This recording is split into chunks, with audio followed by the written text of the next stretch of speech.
Italiani, un popolo di poeti, eroi e navigatori, eppure imprudenza e scarsa conoscenza imperversano nei comportamenti di diportisti e bagnanti. Scatta l'estate, il mare si anima di persone e imbarcazioni e la Capitaneria di Porto con la Guardia Costiera si attiva con la campagna di prevenzione per informare e ripetere norme di buonsenso che spesso si dimenticano.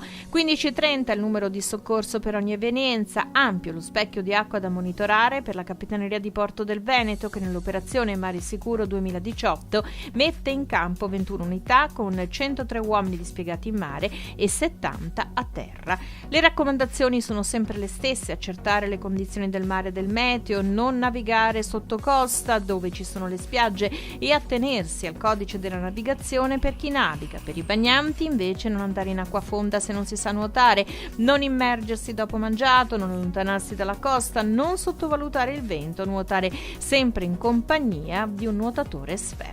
Accorgimenti da ricordare anche se si frequenta il lago di Garda, spesso più insidioso dell'acqua salata. Il lago di Garda è meta di 20 milioni di turisti l'anno, è come ho avuto modo di dire, è come se la città di Shanghai andasse sul lago di Garda, la città più popolosa al mondo. Noi affrontiamo questa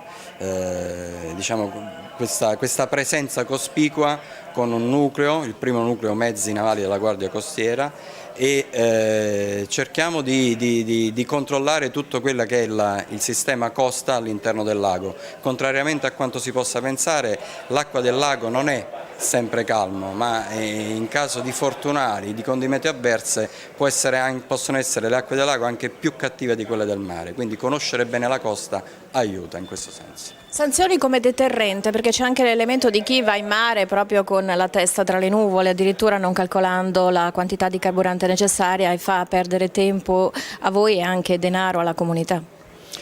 Purtroppo succede anche questo, conoscere il consumo della propria unità è fondamentale, la norma di buonsenso consiglia di avere almeno un terzo del carburante in più rispetto alla navigazione che si intende intraprendere.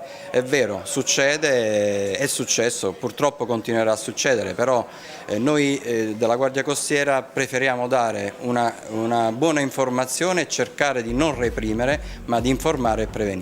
Testimonial della campagna Mare Sicuro, Matteo Furlan, campione di nuoto. Quando si accede al mare è importante sapere i propri limiti, conoscere le proprie capacità, quindi bisogna sempre fare un'attenta valutazione di quello che si sta per compiere e dell'attività che vogliamo fare, altrimenti si rischia la vita e comunque non è una cosa da sottovalutare mai.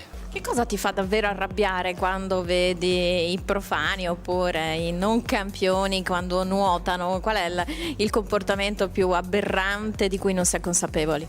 È una cosa che mi dà molto fastidio e soprattutto magari la gente che magari non rispetta l'ambiente in cui si trova e che magari prova a fare delle attività sportive o un impegno senza avere preparazione e senza aver mai provato prima a essersi allenato, perché alla fine disturba magari chi si allena o chi ha già una certa preparazione e quindi potrebbe, oltre a mettere in pericolo se stesso, anche gli altri.